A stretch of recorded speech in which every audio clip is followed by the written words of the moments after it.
What hurts more, toothache or a brain freeze? I've been thinking about that for like 3 months now, and I've had plenty of toothaches in my life and plenty of brain freezes, I can say that. And I was thinking about it a couple of months ago because I just had a brain freeze at that time. I was like, what hurts more? Because they both hurt very, very badly. Like, they both absolutely hurt.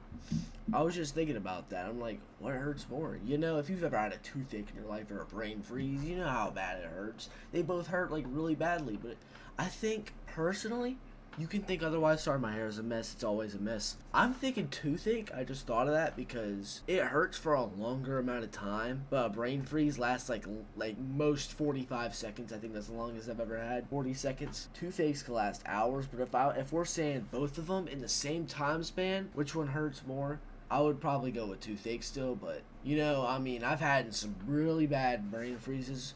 But I'm going to say toothaches because, dude, those things hurt. When they hurt, they hurt. It's just such a low chance of it just barely even hurting. Because I've had my, as y'all know, right there, both those teeth got a root canal. And I got one right here. I was supposed to get one here, but I missed that damn appointment because my anxiety levels was all the way up there. I was terrified, man.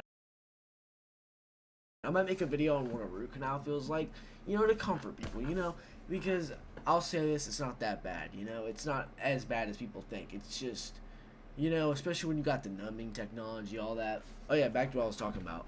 That was a rotten tooth, as y'all can see from, you know what, let me see if I can get a picture of. Future me, get a picture right there of my rotten tooth. I remember that thing being numb. Like, legit numb. That thing would get numb so many times at school. Like, I would be at school playing with my friends outside, and it would get numb. Like, that thing would get numb. That's how bad it is. And I used to close my mouth and try to breathe hot air on it to calm it down, but no. It just was really bad. I'm glad I don't gotta go through that no more, you know. That was, like, one of the worst ones was this. Damn it. It's 31 degrees. Hold on, I gotta show y'all this. That snowstorm is real, bro. Look at that. 31 degrees. I don't want to pull that menu up again. I was just off topic, but it snowed down here 1 year ago. That is crazy. I live on the East Coast. It never snows down here. Last time before that, we got snow in like 2018, 2019. It's been a while, but that's crazy. It was 1 year ago. That was a lot of snow. That was like 3-4 inches of snow. That was crazy. If you're up, like, up United States, you're like, that's pathetic. That's not pathetic for here. Down here, if you move down here, you would be like surprised to see snow. Anyways, that's really off topic, but bye.